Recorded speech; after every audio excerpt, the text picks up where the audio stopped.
Welcome to the Level Up Your Band podcast, episode 16.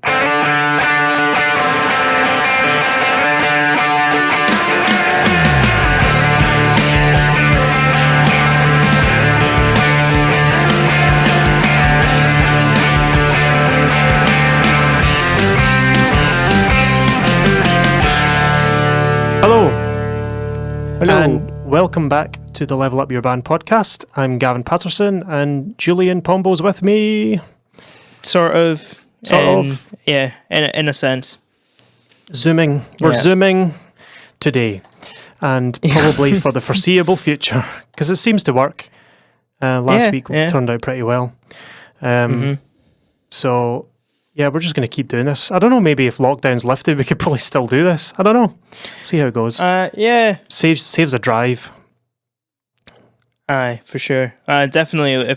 I'm not gonna be teaching until face to face until lockdown has properly lifted. No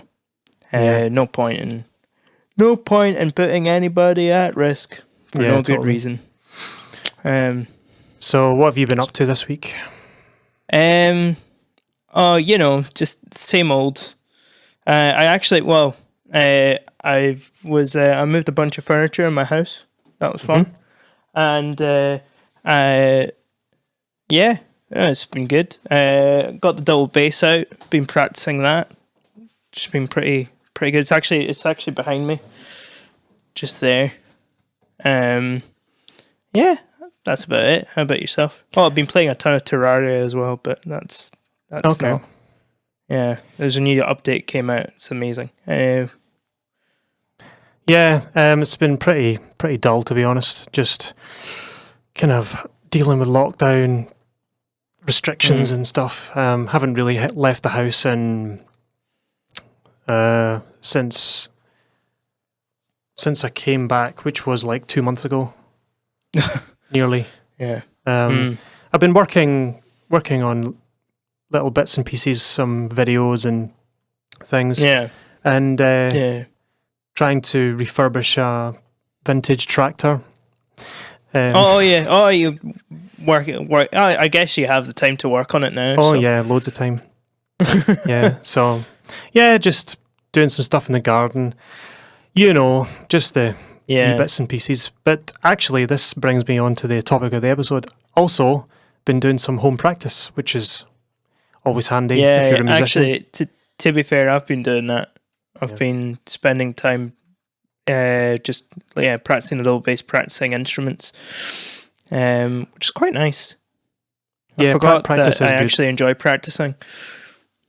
Yeah, so today's episode is about home practice. We've obviously talked about it a fair amount in the past, but haven't really gone into great depth on methods and things you should be doing.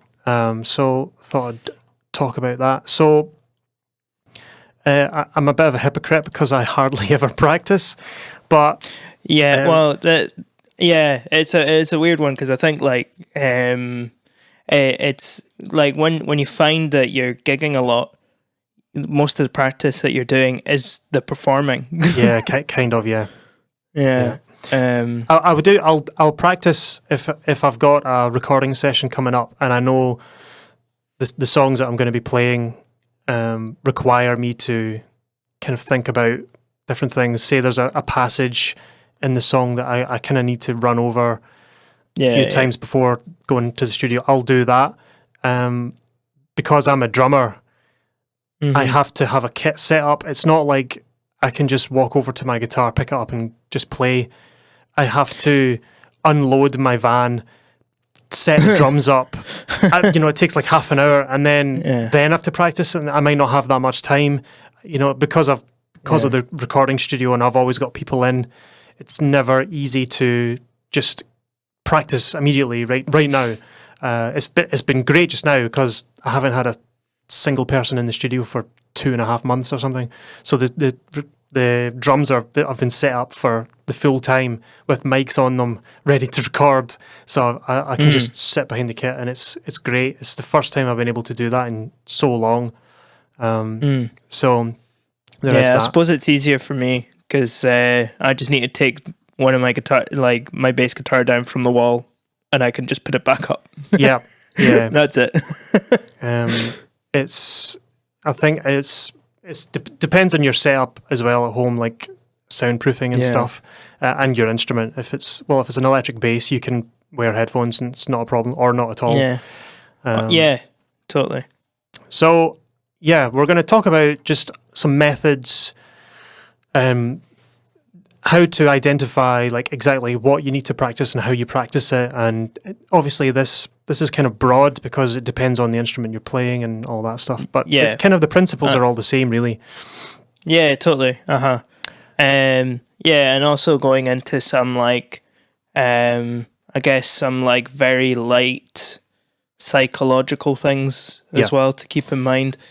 You know, like, yeah, it's not that in depth. It's just a bit of common sense kind of things, you know, like, so we'll be touching on that as well. So just making the best use of your time. Depending on your application, so if you're in a band or you're still learning, you're not in a band yet, and maybe you're doing exams or something, you'll probably be practicing more if you're doing like schoolwork or graded exams for uni or whatever. You're probably going to be doing a lot more practice than someone who's in a full-time band.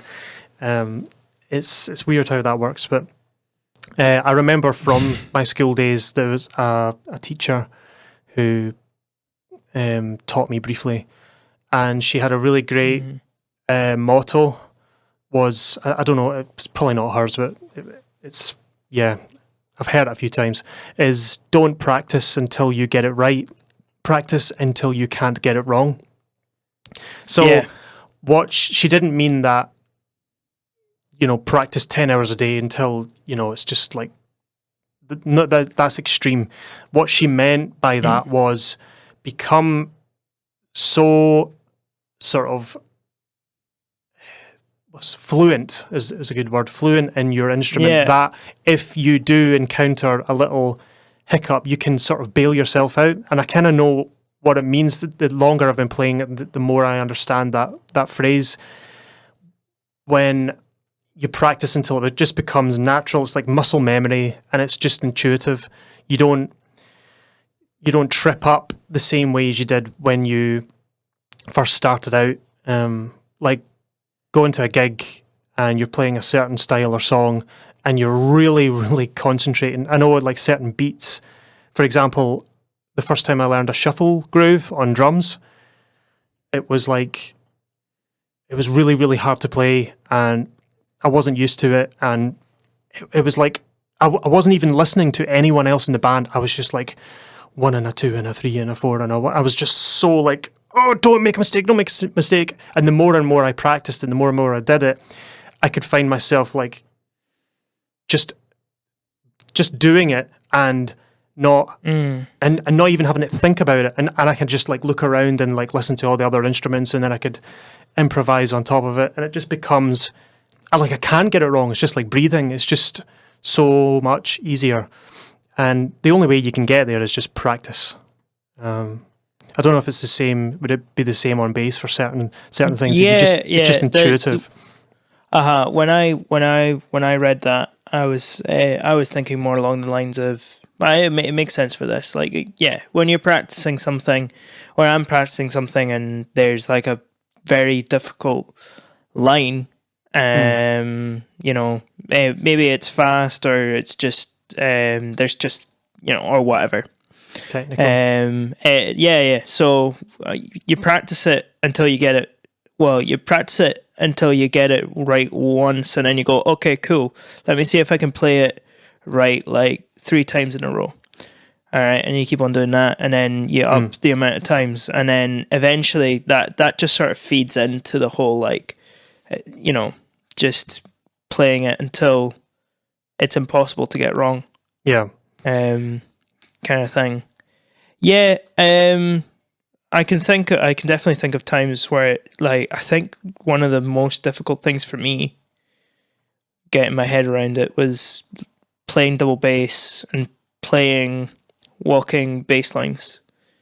And the thing about playing the double bass is that it's completely different from bass guitar. It's the same strings, roughly. The notes are sort of roughly in the same place. It's just it's a bit bigger, but the instrument totally it speaks completely differently. So I was finding this today. It's that you almost have to think like a nanosecond ahead, and it feels really weird because you're playing. You feel like you're maybe rushing or you're pushing. Yeah, but you play like that, and then you're actually in time. It's just because the strings are bigger, everything's bigger.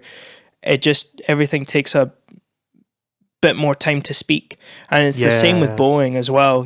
Like when you actually start drawing the bow. And by the way, I'm holding my hands up here. I am not good at arco at all. All I can do is play long notes. And that's about it. So you draw the bow, and it actually takes a wee while for it to actually play a note. It's about it's like microsecond of silence, and then you get the notes. So totally. Yeah, the same with I accordion. really like that. With trying to get accurate rhythms on an accordion, it's not as simple as, see, on a guitar you've got a rhythm that's like a strumming pattern, like it's immediate. Yeah. It's so easy to do as long as you've got the rhythm internally. But trying to recreate that on an instrument, it's like a big spring. It's got as much definition as a sock. It's like trying to get a defined. It's very, very difficult. You have to be a really, really good player to do that. Yeah, like with strings. I don't know if this is true. Is it true that a conductor in like a symphony orchestra would conduct ahead so that the strings are basically playing to what he's playing, so that by the time the note comes out, it's all together? Is that right? It depends. I think it depends on where you play classical music. It's one of these really weird like regional things. Like I can't remember. I think it's something like, we should ask a classical musician because they'll know. An orchestral player. But I think it's something like, it's like German or French conductors, or orchestras rather. Like the conductor will start conducting, and everyone's behind. If you listen to them, like the orchestra is behind, but they're still playing in time. Yep. It's just, it's weird. It's a nightmare for a percussionist, because as soon as you hit a snare drum, there's a sound immediately. It's like, and if I was looking at a conductor and he was way ahead, I'd be like, oh, it's such a headache trying to. And you have to take into consideration, like, you're further away from the front row, and you have to balance you have to be ahead anyway. I remember playing in a big church once, and I was way up the back playing snare, and I had to be in time with instruments down in the front row, and there's a massive slapback delay in the church. So I had to play like a semiquaver or a 16th note early, so that by the time it got to the front row of the audience, it was all in time. It's just horrible. I hate playing like that. But anyway, so practice until it becomes intuitive, I guess. Just repetition. But first of all, you need to figure out like what you need practice, what you need to practice. So there's many different ways of trying to identify like what needs practicing. If there's a particular, I know from a drummer's perspective, it's usually a groove or a style that I kind of focus on. So for the longest time, I couldn't play Latin American beats, and still can't. I can get by. I don't have to play very often. Maybe a couple of times, 3-4 times a year, I play a gig, and I'm forced to play some sort of Latin American groove. And there's the common sort of Latin American drumming. What it all has in common is this foot pattern. So it's like two kick drums and then a closed hi-hat. So it's like da-dum, da-dum, da-dum. And it's really fast. So it's like da-dum, da-dum, da-dum, da-dum. And trying to get that pattern down took me years and years and years. I first learned about it in like 2007, 2008. Mm-hmm. And I didn't really have it down until 2013. It took me a long time. I knew what I had to do. I just couldn't get my feet to do it. It was building up strength in my muscle and my technique, and it's horrible. But the point was, I knew I was really bad at this. See, it's funny. This plays into the Dunning-Kruger effect, where you don't know how bad you are because you don't know enough to know how bad you are. So when you learn a little bit about what you're trying to learn and you then realize how bad you really are at it, that's what happened to me when I realized, oh, I can't play this simple thing. And it all got opened up for me in college when I learned more about sort of Latin American grooves and realized how bad a drummer I really was. So I basically opened up all the things that I really needed to learn, and that's where I could get started. Yeah, man. Latin American music is hard. It's really hard. It's so rhythm centered. Yeah. I'm so bad.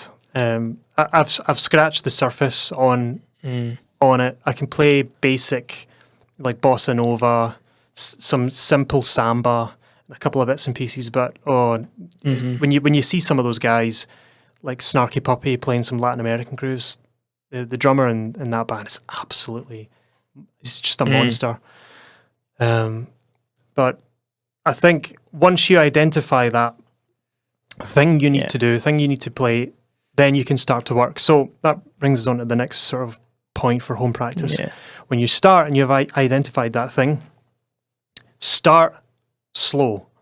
There's a temptation to just go, right, let's just hear this thing and then just go full force and like, come on, let's do it. And then you get really annoyed with yourself. Yeah, it's always young kids. Because I do a lot of teaching. The younger the pupil, like they just don't have the patience. They hate practicing slowly. Yeah. I tell them all the time, I'm like, you're like, I always feel like I sound like a broken record every time I teach, because I'm like, just like, I think the best way to approach practice is play it slow and perfectly, right? Rhythm, notes, tone, right? And then you'll find that once you can do that and you can play it slowly, really, really well, really confidently, speeding it up takes like no time. Yeah. That's what I found anyway, because I used to take the completely wrong approach for a long time. It was just like, I would like break it up into chunks and practice it at speed and try to knit it all together. It doesn't work like that. Because what you're doing when you're practicing slowly, it's kind of genius. You're giving your brain and your fingers time to sort of like map out and remember where they need to go and all that kind of thing, especially on bass guitar, double bass, whatever it is, because it is all muscle memory really at the end of it. And then you'll find that once you do that and you actually give your brain like a second to sort of process everything that's happening, and you actually give it time and you let it work, then you'll be able to play stuff. You'll be able to play stuff really quickly, and more efficiently. Yeah, and it'll be less frustrating. If you've never done this before, like playing really slowly, you'll hate it 100%. Oh, it's so boring. It's terrible. You'll find it really boring, but it is totally about. I feel like a lot of practicing in general, you need to have it. It's definitely a state of mind that you have to enter. I think I kind of made a couple of points later about that. We'll get to that. But yeah, it's definitely not something that it's tempting to get into practice and just think like, oh, I need to get this done and I need to get it good as quickly as possible. Take your time. Yeah. And it's actually funny, like, what is it? There is a saying, it's like that, I think it's like the longest way around is the shortest way home or something like that. Does that make sense? Sort of? So or the path that appears the longest is actually the shortest. Okay. So it looks like it's going to take this. Like, if I do this, I'm never going to learn it in time. But then actually you find that once you get to the end, boom, it's done. Yeah, and the shortest way home has 16 set of traffic lights and roadworks. Yeah, exactly. Yeah. Statistically, it's like, oh yeah, I could just beeline for it. But it's not going to, you have to dodge cars and things, Yeah, it's a pretty obvious thing, really. It's the same, and I drew this analogy to the gym. You don't jump into a gym and just go to the heaviest weights and try and bench press the heaviest. Because you'll kill yourself. Yeah, you need to start gradual. It's the same with training anything, I suppose. So the next thing, once you're establishing your slow practice and you're trying to get better at whatever you're doing. I didn't do this when I first started, but when I went to college, I started recording my progress. So what I would do is, the reason why I did this is because sometimes when I finished playing I was trying to learn a piece or a song or whatever, I would finish the song and go, oh, that went really well. I think I'm really doing quite well on this now. Right, I'll just move on to something else. When I started recording, I would listen back to what I had just played, and the sound in my head at the time sounded great, but the video was telling me otherwise. I still had work to do. So I would look at the video and go, okay, it wasn't as good as I thought. I need to work on these things. So it was another identifier. Okay, right, I need to go back and sort of tweak these things. So that I would set up like a camera or a microphone or something, depending, what you can do. Because it's just another way of identifying the parts that you need to go back and practice. That really helped me. And if you're a musician, if you're a solo musician, say you're practicing like drum grooves or rudiments or something I've seen a lot of drummers do, especially now with lockdown and stuff, is post it up online.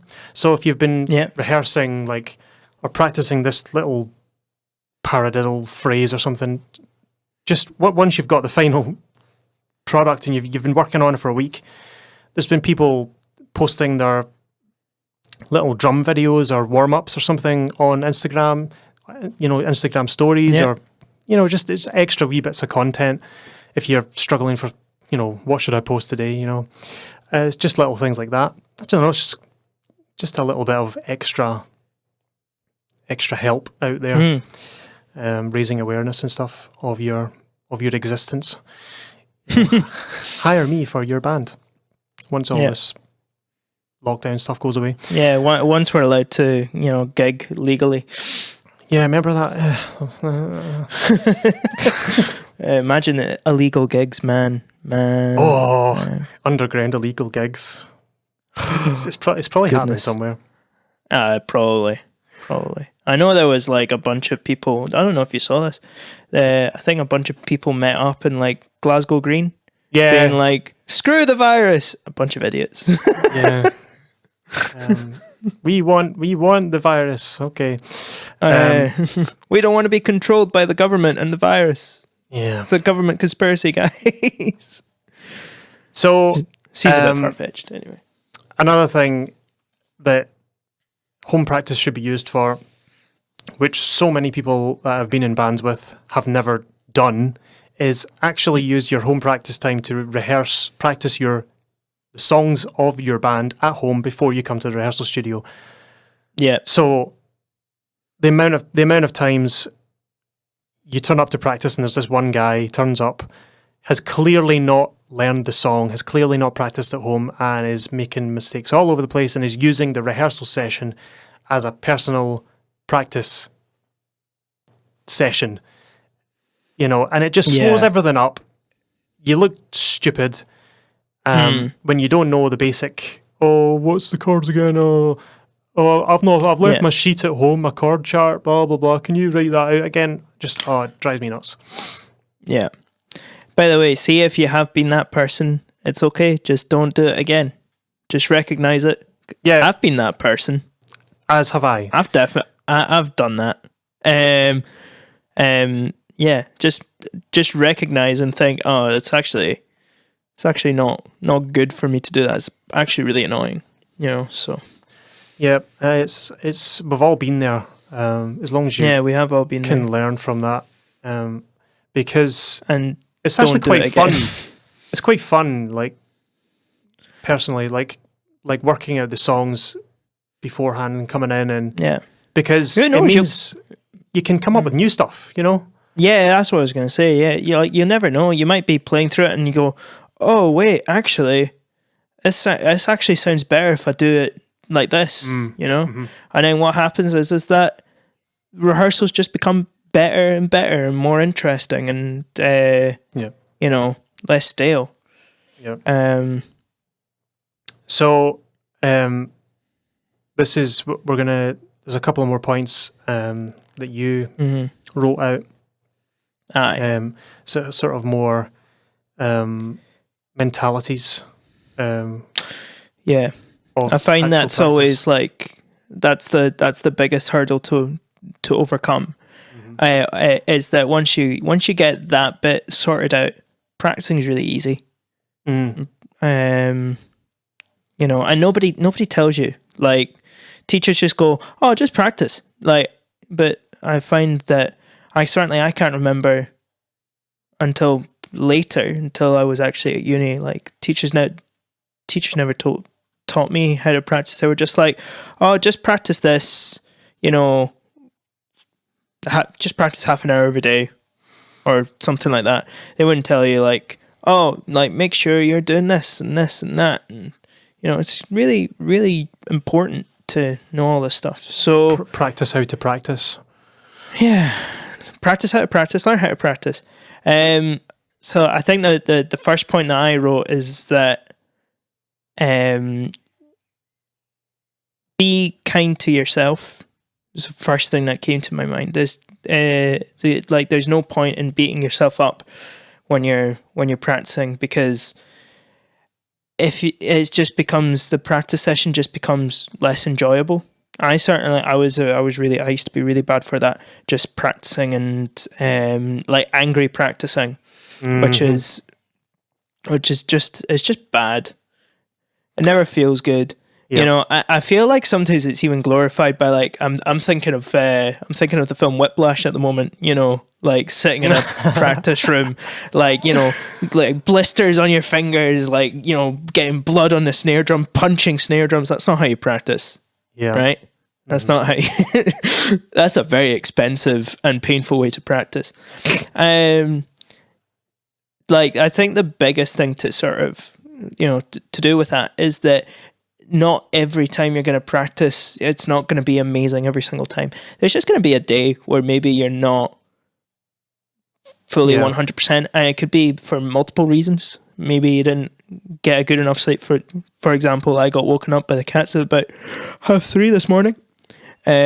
So as he yawns, as I yawn, so I'm feeling a bit delicate and a bit sleepy. So if I was to practice something, I already know that's a thing. So if I make mistakes, doesn't matter, right? Yeah. And so take that into consideration. And if you have a good day, great, you have a good day. If you have a bad day, doesn't matter, right? If sometimes it is good to, like, when you're practicing and you're like, nah, I'm not feeling this, just stop. Yeah. Maybe come back to it later. I was going to say Don't the exact same thing happens to me when I'm mixing. Because if I'm not feeling the mix, so in the past I would sit for hours. I was like, I'm going to mix this song today, and I'm going to get through it. I have to do this, and I would just keep going and going and going, and I would start just destroying the mix and undoing work I had already done. So whenever that happens now, if I'm pushing things around and I'm like, working away, and I'm like, this is just it's not getting any better. I stop immediately. Shut down the program, and go do something else. Go and have a coffee. Go and whatever. And then it's just because I've done it so much in the past, where you just keep firing through, keep going, and it's just not going to help anyone, especially when you're doing work for other people. Yeah. So the next thing that I wrote down is setting goals. Now, obviously, like if you're much younger, your teacher will probably give you goals to work on, which is great. But when you're older, like myself and Gavin, you probably won't have a teacher, so you need to make your own goals, and just make sure they're really specific, right? And what I don't mean by goals is writing something like, by this time next year, I am going to be as good, if not better, than Jaco Pastorius. That's not that, like, makes like it's better to think in like really small obtainable goals, right? So thinking like, okay, I want to get my speed up on scales or something, because I'm playing them at maybe like, I don't know, 90 BPM. I want to get them up to like 140 or whatever. Or like, I want to get to this part of the song, or things like that. Just make sure they're really specific and attainable. Sorry. Yeah. You can actually get them. They're not impossible. What was the other thing? There was something on my mind and it just slipped. Yeah, and that, I guess that sets, like, I didn't add this, but I kind of had it in mind. Set timescales for practicing things. It's very, if you don't have that kind of structure, like a deadline. Yeah, well, I'm thinking more like, if I'm gonna practice for like, say, an hour, I think to myself, what am I going to do in that hour? And breaking it down in the sense of like, cool, I'm going to do like scales, arpeggios or something for like 10 minutes, 15 minutes, going to do a bit of this, sight reading, things like that, and setting yourself structure. a time limit and thinking, and don't go over that, right? So if you've said to yourself, I'm just going to practice scales for 5 minutes, you only practice scales for 5 minutes, and that's it. Once those 5 minutes are up, bye-bye scales for the rest of the day. You're not looking at them anymore. That's it. Yeah. Which can be totally. can be hard, So that's kind of what I was thinking with that. And the last one is, it's two things. So when you're practicing, you need to make sure you pick a time when you 100% know you're not going to be disturbed, right? So this is something like, so for example, let's think of times when you shouldn't practice. 5 minutes before your mum cooks the tea or something, right? or as soon as you wake up just before you go to school, or when you're supposed to be relaxing with your spouse and you go up to your room to practice, that's a big no. Yeah, whatever it is, pick a time when 100% nothing else is happening, and I'm not rushing to go anywhere after this. Can be hard, right? And see if that time is like, for you, it is something like, well, I guess it's like, I don't know, 9 in the evening or something. Well, yeah, whatever sorry. works. Whatever works, man. Like, it's just, Because some people, I appreciate people work, so totally. But just pick a time and make sure that this goes along with like other things as well. It's more difficult to practice at home because you'll have devices, computers, phones, internet, books, and you find that the humans are exceptional at procrastinating. I know I am. As soon as I have to do a job, I will go, oh, but there's this other thing that I need to do. Oh, shit, this shiny shiny object syndrome. Oh, look at that shiny thing. Yeah. It's a small task syndrome, I think, is another way of putting it. It's like don't treat practicing as a big task. Because then you'll want to find other little things, and then the big thing you're supposed to do becomes even bigger and even more of a problem. So yeah, just choose a time when it's treat practice like proper me time. Yeah, that's and what I would say to that. The last point, something that I used to do. Oh yeah, I agree. I'm totally down with this one. End the practice session with something fun, easy, something that you're good at, but maybe you do need to work on it, but you enjoy, something you really enjoy playing. The reason for that is because when you finish your session with the fun thing, you remember, you have a memory, the last thing you did when you practiced was that fun thing, so you're more likely to pick it up again.